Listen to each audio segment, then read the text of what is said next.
Selamat datang di Haris Hidayat Edu Channel.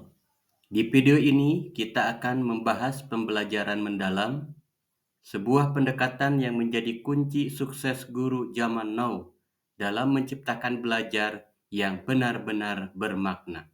Agar tidak ada bagian penting yang terlewat, jangan di-skip.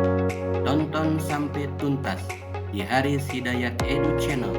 Dan jangan lupa subscribe, like, serta komentar untuk mendukung channel ini. Baik Bapak Ibu, pada tahun 2025, Kementerian Pendidikan Dasar dan Menengah Republik Indonesia telah menerbitkan panduan pembelajaran mendalam sebagai acuan peningkatan kualitas pembelajaran di satuan pendidikan.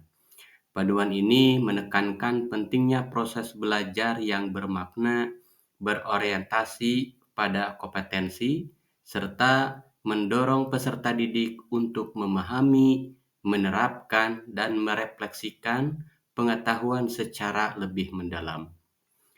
Melihat definisi pembelajaran, mari kita lihat bersama.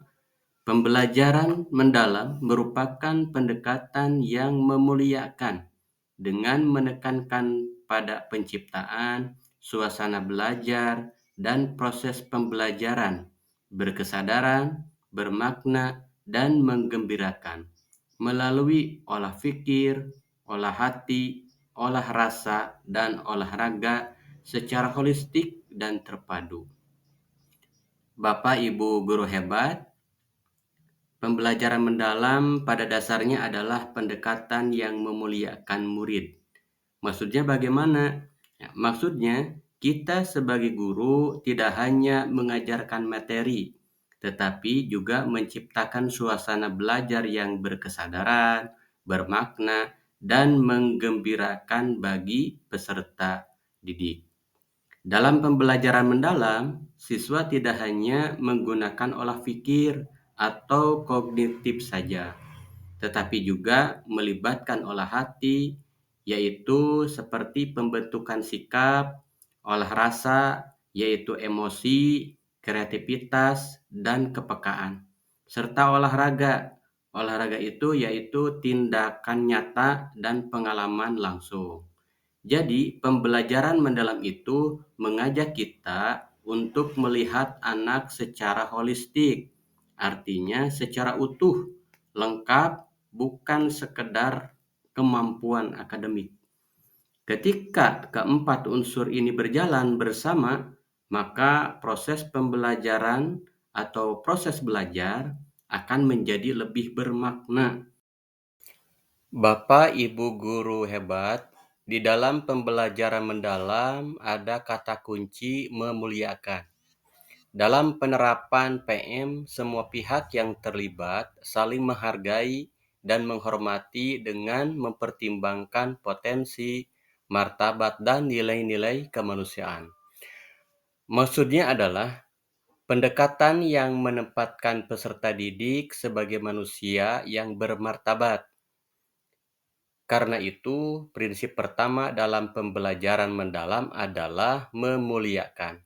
Dalam penerapannya, seluruh pihak yang terlibat, baik itu guru, siswa, maupun lingkungan sekolah, harus saling menghargai dan menghormati dengan mempertimbangkan potensi, martabat, serta nilai-nilai kemanusiaan. Selain memuliakan, pembelajaran mendalam juga menekankan proses yang berkesadaran, bermakna, dan menggembirakan. Artinya adalah proses belajar tidak hanya berorientasi pada penuntasan materi, tetapi benar-benar harus memberikan pengalaman belajar yang disadari, dipahami nilai manfaatnya, dan membawa kegembiraan atau keceriaan bagi peserta didik. Untuk mencapai itu semua, tentunya pembelajaran mendalam harus melibatkan 4 unsur utama, yaitu olah pikir, olah hati, olah rasa, dan olahraga. Olah pikir itu terkait kemampuan kognitif dan penalaran. Olah hati berkaitan dengan sikap, nilai, dan etika. Olah rasa itu harus menyentuh kreativitas, kepekaan, dan perasaan peserta didik. Sementara kalau olahraga itu menghubungkan pembelajaran dengan tindakan nyata, pengalaman langsung, dan keterampilan. Ketika keempat olah ini berjalan seimbang, pembelajaran mendalam tentunya akan mengarahkan peserta didik menuju tujuan akhirnya, yaitu mewujudkan profil lulusan dengan 8 dimensi. Profil yang diharapkan, dengan kata lain, pembelajaran mendalam membantu membentuk peserta didik menjadi pribadi yang utuh, Bapak Ibu, berkarakter, guru hebat, dan siap. Di sini saya akan menjelaskan tiga tantangan zaman pembelajaran mendalam, yaitu yang pertama adalah berkesadaran, bermakna, menggembirakan. Saya akan kupas satu-satu. Yang pertama adalah berkesadaran. Berkesadaran yaitu maksudnya di sini ketika peserta didik belajar dengan kesadaran penuh bahwa mereka adalah pembelajar aktif, bukan pasif. Mereka memahami tujuan pembelajaran, termotivasi dari dalam diri mereka, dan mampu mengatur strategi belajar untuk mencapai tujuan tersebut. Itu maksudnya berkesadaran. Kedua, bermakna. Pembelajaran menjadi bermakna ketika apa yang dipelajari benar-benar dirasakan manfaatnya oleh peserta didik. Mereka dapat menghubungkan pengetahuan yang baru dengan tentunya pengalaman sebelumnya dan mampu menerapkannya dalam kehidupan yang nyata. Yang ketiga adalah menggembirakan. Maksudnya, suasana belajar yang positif tentunya. Suasana belajar yang menyenangkan dan menantang akan membuat peserta didik merasa dihargai dan terlibat. Ketika mereka terhubung secara emosional, proses memahami dan mengingat materi ya tentunya akan jauh lebih mudah. Nah, ketiga prinsip ini membantu kita sebagai guru mewujudkan pembelajaran yang tentunya lebih hidup, lebih dalam, dan memberi dampak. Baik, kita lanjutkan Bapak Ibu guru hebat. Dalam pembelajaran mendalam, terdapat 4 proses penting yang harus kita hadirkan dalam kegiatan belajar. Yang pertama di sini ada olah pikir, olah hati, olah rasa, dan olahraga. Kita bacakan di sini ya. Olah pikir merupakan proses pendidikan yang berfokus pada pengasahan akal budi dan kemampuan kognitif seperti kemampuan untuk memahami, menganalisa, dan memecahkan masalah. Maksudnya adalah proses pendidikan yang mengasah kepada akal budi dan kemampuan kognitif. Kognitif itu adalah pengetahuan. Tentunya peserta didik, mulai dari memahami, menganalisis, hingga mampu peserta didik untuk memecahkan masalah. Kemudian olah hati. Olah hati adalah proses pendidikan untuk mengasah kepekaan batin, membentuk budi pekerti, serta menanamkan nilai-nilai moral dan spiritual. Maksudnya olah hati di sini adalah proses pembinaan batin untuk menumbuhkan kepekaan, membentuk budi pekerti, serta menanamkan nilai-nilai moral dan tentunya spiritual peserta didik. Olah rasa.